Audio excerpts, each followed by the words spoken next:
Hey everyone, and welcome to another episode of For What It's Nerd. I'm Peralta of Peralta's Place, and we're back after 2 weeks off to discuss Wakanda Forever.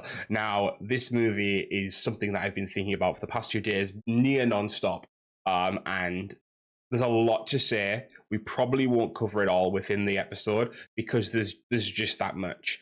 But I'm kind of going to spew my thoughts out about the movie and hopefully make some kind of coherent standing on where I think the movie sits in the MCU when movie going generally. So general statements aside, general statements to start. The movie is really good. I did really enjoy it, and there's a lot of reasons for that. It's a very respectful movie, but it's also a humorous movie. It's a very serious movie, but it's also a very light-hearted movie. There's a lot of good themes in this movie, but it also takes the time for characters as well. And I think that's why this movie succeeds ultimately. One thing I will say in regards to that, though, is that the first act, so to speak, the first, the grieving of T'Challa was very hard for pacing. Now, obviously, it was necessary and it was very welcoming to watch as, people who have watched the MCU, enjoyed Black Panther. Obviously, I said about the passing of Chadwick Boseman. It was obviously it was necessary and it felt right, but it didn't help the movie in regards to pacing, and those are two separate issues. We can appreciate what it was and enjoyed what it was and understood what it stood for, but it almost felt prequel-esque to the movie, if that makes sense. Obviously, it sets up the movie's plot and the idea of family and losing family and like vengeance and revenge and all those things. It sets those up, but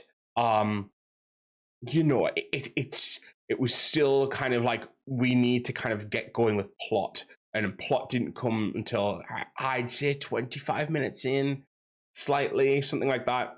And then you kind of start hitting the ground running, and then from there, I think the movie just keeps getting ramped up and ramped up and ramped up. There's very few moments where you get to stop. But saying that, all of the movie manages to characterize these characters perfectly. Shuri as the new protagonist in this movie is astounding, really well done. You can see the conflict in her as regards Wakanda tradition versus her technology. That's a big part of the movie, and also the way she wants things to be done versus how Wakanda does them generally, which again is very, very interesting, and it sets up a nice dichotomy, because with T'Challa, he was always willing with what was put in front of him, if that makes sense. He was always willing to change, and from the first movie, for example, he asks Nakia, "What would you have me do?" And she tells him, and he essentially tries to do it. The opposite is true in this film.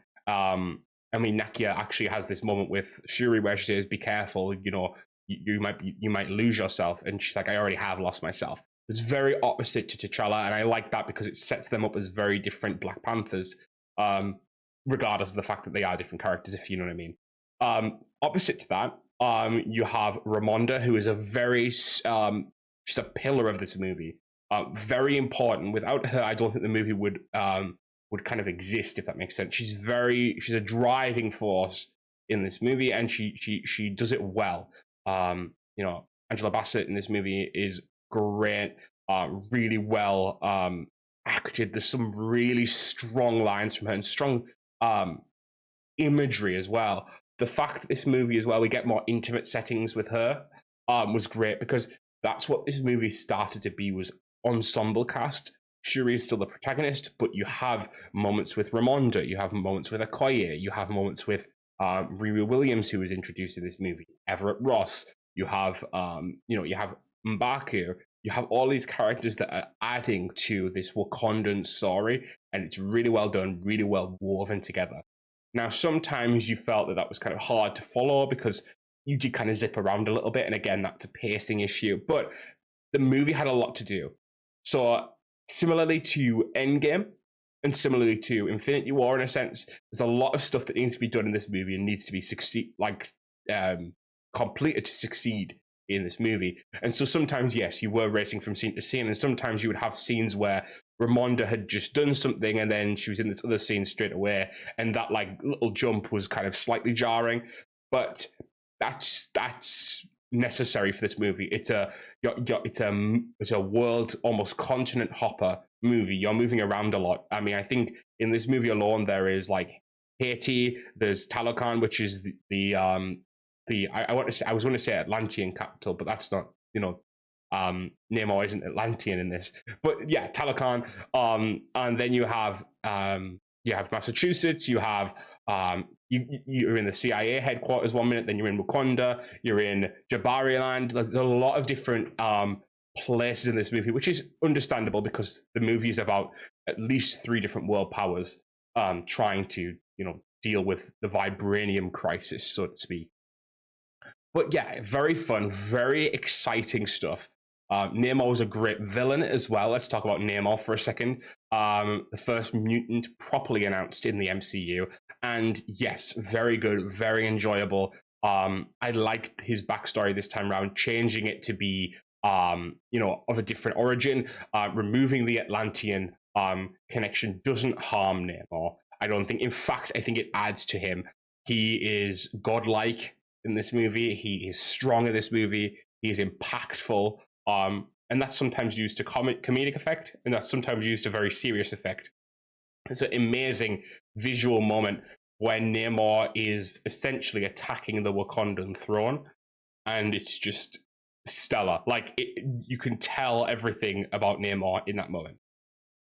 And I think that's true of going forward as well. I think Namor is going to be a threat consistently going forward. Maybe not for a long time, but for a consistent amount of time. Let's put it that way. And yeah, I'm excited to see where that goes. I'm excited to see when Namor is going next, because yes, slight spoiler, he doesn't die at the end of the movie.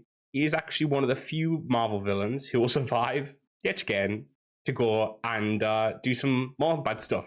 So that's very fun. That's very exciting. We don't get that as often, and I was very happy about that. I thought he was going to die. I thought the way they set it up was going to kill him off, but no. And so that's very exciting, and it tips the world scale in terms of the MCU's world scale, should I say, in terms of how powerful, like how the world's power scale is. Like, I'm saying the same words again and again and again. What I mean is, Namor being on the board changes the world politics of the MCU a lot, is what I'm trying to say. Not that America and such like are aware of it just yet, but they will be, and it will be scary, I think, for them, which is very exciting. It's something different. It's a big threat, but at home, which is different to your Thanos or your other kind of alien threats, etc., and so on. So one thing I do want to pick up on as well, and this is an interesting one because she's pivotal to the movie, and that's Riri Williams, Ironheart. Dominique Thorne, who played her, was really good in the role. Really funny. There was some really funny lines that she got, and really interesting parts, and there was a kind of very poignant moment between her and Ramonda, for example. So there is stuff there that was very good. I did like her character. My issue is, I don't know if this was the place for Ironheart. Now, Dominique Thorne playing, another character, a character who comes in and is a scientist and ends up having some type of armor or some type of, one thing or another. I would have gone with that. I think the issue with this is Ironheart has essentially no link to Iron Man, which I get from the standpoint of you can't really bring back Robert Downey Jr. at this point. He's dead, and the AI thing would still cost as much money as Robert Downey Jr. costs. So I understand in that way that it wouldn't necessarily work, but like, you have other characters that are Iron-esque. You can always bring Pepper or Happy or Rhodey or any of those to kind of protege Riri, so to speak, and they didn't. I'm not saying that they could do that in this movie, but there's no reference or a kind of moving forward with that. I think she essentially became for want of a better term, you only knew she was Ironheart if you didn't watch, if you read comics, should I say. If you didn't, then you would be like, huh? And I think that's hard to kind of grasp from an audience perspective. But again, she's a really good actress, clearly, and she was really funny. She had some really good scenes, and in fact, they're retrieving her from Massachusetts was really fun. Like that was my favorite scene in the movie, maybe. Like the whole chase by the CIA and the cops to the bridge, then the fight with Atuma and Namora. That was really great, like a great sequence. But yeah, I do question why Ironheart, not why Dominique Thorne, not why her role in the movie. That was great. I just think Ironheart specifically, it wasn't my it wouldn't be my first choice. Yeah, that's my thought on that. Otherwise, I think the movie really stands to change the MCU going forward. Now, obviously, we have Shuri as the Black Panther. We have M'Baku seems to be becoming the king of Wakanda, which is very interesting. And on top of that, we have Nakia, who reveals in the the mid-credit scene that T'Challa and her had a child, which is very interesting because, and this is what I thought immediately as soon as I saw a child T'Challa, a young T'Challa, because he's also called T'Challa, because why not, right? I thought, is he going to be part of this similar move towards a young Avengers team? Now, obviously, he's a lot younger. He's like 6 at the moment.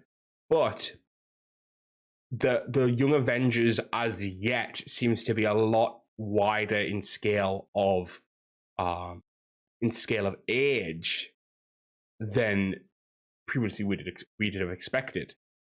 You've got Kate Bishop, who's a lot older than, say, your Cassie Lang. And stuff like that. So or maybe I'm not exactly sure on ages, so I could be wrong on that. But the idea is, I think it will be slightly, it might be slightly more varied than previously, which is very interesting. And so I'm wondering if eventually the idea is that T'Challa, young T'Challa Junior, if you will become a Black Pantherite, a Black Panther Junior within a Young Avengers team, or something akin to that going forward, which would be very interesting. It'd be very cool. I don't think we've ever had a younger Black Panther, as far as we're aware, in the comics or anything. I could be wrong, but like a younger, almost like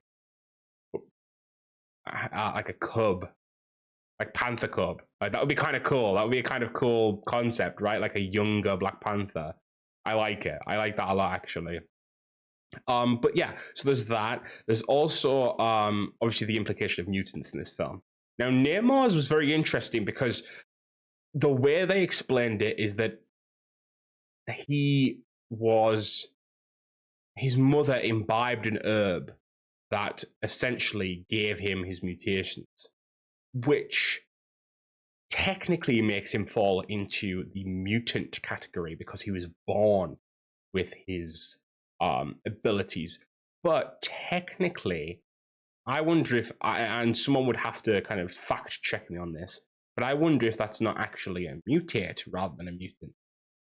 Because yes, it would have changed his DNA, I guess, but that's not necessarily the marker of, I don't know what you would say it as, because I think with mutants, the idea is that the genetic augmentation happens just by nature of like DNA changing, right? Like DNA just goes, lol, here's a mutation, right?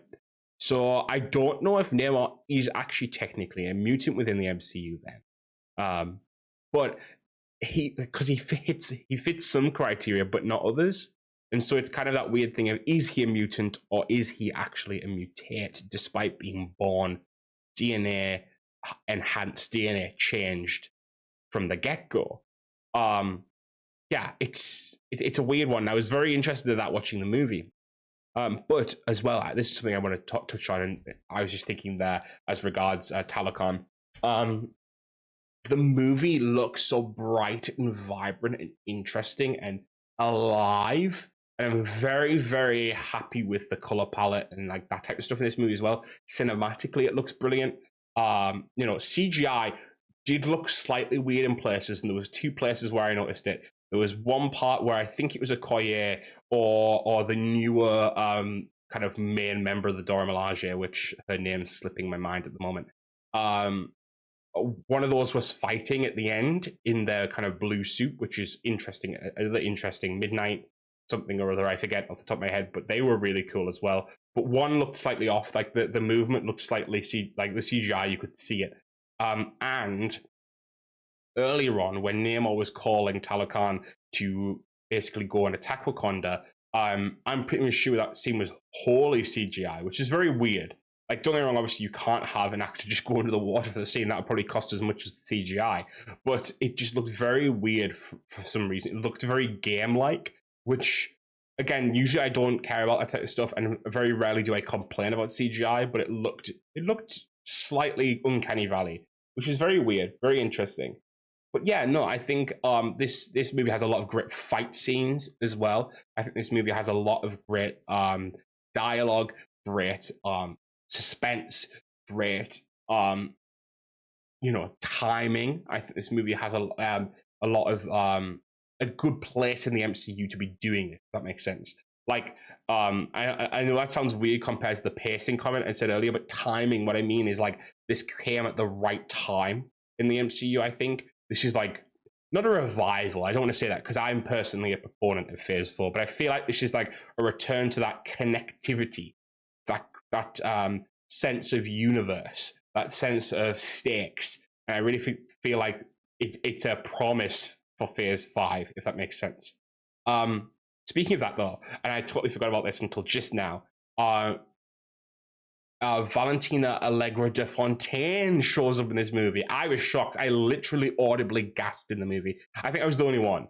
But I was just like, oh, I was shook. I did not expect her to be in this movie. Martin Freeman, Everett Ross, said earlier in the movie that he had a new boss. But I did not expect nor realize it was Val until like she showed up, and I was like, damn. And she was really great. She stole her scenes, and it was very exciting. It actually gave me like really, really big excitement for Thunderbolts, which is coming next year or 2024. I can't quite remember, but very excited for that. And it was nice to see her reappear because she's starting to become a connective tissue in the same way that Nick Fury had before, in the same way that like your Coulsons or your other characters would be, your Iron Mans, etc. She is now a connective piece that now ties Falcon and the Winter Soldier to Black Widow, and Black Widow and Falcon to